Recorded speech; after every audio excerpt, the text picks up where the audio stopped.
Sir ఎవరో sir నేను మన కేటీఆర్ కూడా అన్నాను, మన కేటీఆర్ గారు కూడా ఇదే వాడు చేసిన ఒకసారి గౌరవ సభ్యుడు హరీష్ రావు గారికి మీరు మొన్న కేటీఆర్ గారు కూడా మాట్లాడిన ఆ రోజు నేను హాస్పిటల్ రాలేదు, మీకు మా ఇంటర్నల్ పార్టీ విషయంలో అయిపోయింది ఎప్పుడో పట్టుకొని అదే అది ఆయన గురించి మాట్లాడలేదు. అదే మీరు ఆల్రెడీ ఒకటి చూడండి, ఇప్పుడు మా కాంగ్రెస్ పార్టీ నేషనల్ పార్టీ ఒక సిద్ధాంతం నాయకుని ఎన్నుకున్నాం, ముఖ్యమంత్రి గారు రేవంత్ రెడ్డి గారు ఉన్నారు, ఆయన నాయకత్వంలో ఇలా మంత్రివారు ఏర్పడి గవర్నమెంట్ ఏర్పడింది. మీకేం పని లేదా? మీకేం పని లేదా? మీరు ఏం చేసిన 10 ఏళ్లలో ఏం ఎగబెట్టిను, ఎట్లా దోసుకున్నారో ఇలా ప్రజల ముందు బయట పెడుతుంటే మీరు పాటు పట్టుకుంటా. నీకేమైనా ఉంటే 10 ఏళ్లలో నువ్వు ఏం చేసినావు? ఒక ఉద్యోగం ఇచ్చావా, ఒక ఇల్లు కట్టావా? అది చెప్పకుండా ఎంతసేపు మాట్లాడు. మేము చెప్పాలా మీ బావబాబు ఎట్లా కొట్లాడుకుంటూ చెప్పాలా? ఆ విషయం ఉన్నప్పుడు అది క్లోజ్ అయిన మ్యాటర్. అది దాన్ని పట్టుకొని ప్రతిరోజు ఈ విధంగా మాట్లాడు. సార్ ఇది సీరియస్ కామెంట్, సీరియస్ గా వార్నింగ్ ఇస్తున్నాను.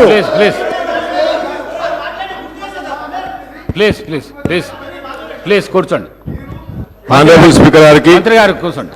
సార్ ఈరోజు I want to thank you మా సీనియర్ లీడర్ మేడం గారికి, ఖర్గే గారికి, ఆనరబుల్ సీఎం గారికి and my senior ministry and then all my colleagues, నా ఎల్లారెడ్డి ప్రజలకి అందరికీ I want to thank you. ఈ డెమోక్రసీలో ఇంత పెద్ద గొప్ప హౌస్లో నేను రావడం, మాట్లాడడం, మరి మా లీడర్కి కూడా థ్యాంక్ యూ చెప్తూ, సార్ ఐమ్ వెరీ అన్ఫార్చునేట్. నేను ఎప్పుడు ఇట్లా అనుకోలేదు సార్, ఇంత సబ్జెక్ట్ మాట్లాడుతున్నాం అనుకుంటే మరి ఆయన 5 సార్లు శాసనసభకు ఎన్నికై మీ గురించి మాట్లాడుతున్నారు సార్. మీ గురించి వినండి సార్. మరి మీరు మాట్లాడేది కాంట్రాడిక్టరీ స్టేట్మెంట్ మాట్లాడుతున్నారు సార్. ఆయన ఏం మాట్లాడుతున్నారు సార్? దయనీయ పరిస్థితుల్లో 2014 తెలంగాణ వచ్చిందని చెప్తున్నారు. ఇప్పుడు రికార్డు చూస్తే 2014లో తెలంగాణ వచ్చినప్పుడు we have 64,000 crores ఆ రోజు క్రెడిట్ ఉండే. మరి ఈరోజు sir today we have 2023 almost multifolded. ఈరోజు సుమారు 4 లక్షల కోట్ల అప్పులు తీసుకొచ్చి ఈరోజు అప్పుల కుప్పగా మార్చిండ్రు. వాళ్ళు ఏం మాట్లాడుతున్నారు సార్? ఈరోజు ప్రభుత్వానికి తెలంగాణ రాష్ట్రానికి పరపతి పోతుందని చెప్తున్నారు. అంటే ఈరోజు హానరబుల్ సీఎం గారు, మరి మా ఫైనాన్స్ మినిస్టర్ గారు, they are finding the needs of the Telangana today, need of the hour ఈరోజు సిచ్యువేషన్ సార్.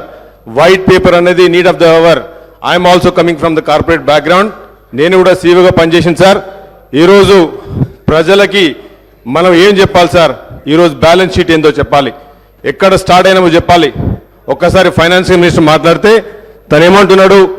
జిఎస్పి నంబర్స్ అనేది అబద్ధాలు ఆడవు సార్, నంబర్స్ వోంట్ లై. మీరు బ్యాలెన్స్ షీట్ను ఎన్ని విధాలుగా చేసినా వచ్చేది నెగటివిటీ. మీకు నేను ఒకటే అడుగుతున్నాను సార్ స్పీకర్ గారు, ఈరోజు తెలంగాణలో ఎంప్లాయీస్కి 1వ తారీఖు నాడు శాలరీ ఎన్నిసార్లు ఇచ్చిందని అడుగుతున్నాను sir. That is the only indication of the performance of the previous government. That is only indication performance of the government sir. Because today నేను మొన్న ఎల్లారెడ్డిలో ఎమ్మెల్యేగా మా ఆనరబుల్ సీఎం గారి వాళ్ళ ఇన్స్ట్రక్షన్తో మేము రివ్యూ పెట్టినప్పుడు సార్, 1 ఎంప్లాయ్ వాజ్ క్రయింగ్. ఈ was saying sir మాకు శాలరీస్ రావట్లేదు, చిన్న ఉద్యోగులము, మా పిల్లగాళ్ళని అమెరికా పంపిద్దాం అనుకుంటున్నాము, లోన్లు తీసుకుందామంటే ఒక్కసారి ప్రీవియస్ ఫైనాన్స్ మినిస్టర్ గారికి నేను అడుగుతున్నాను. మరి సీబల్ అనేది ఒకటి ఉంటుంది సార్, క్రెడిట్ స్కోర్ అనేది ఒకటి ఉంటుంది.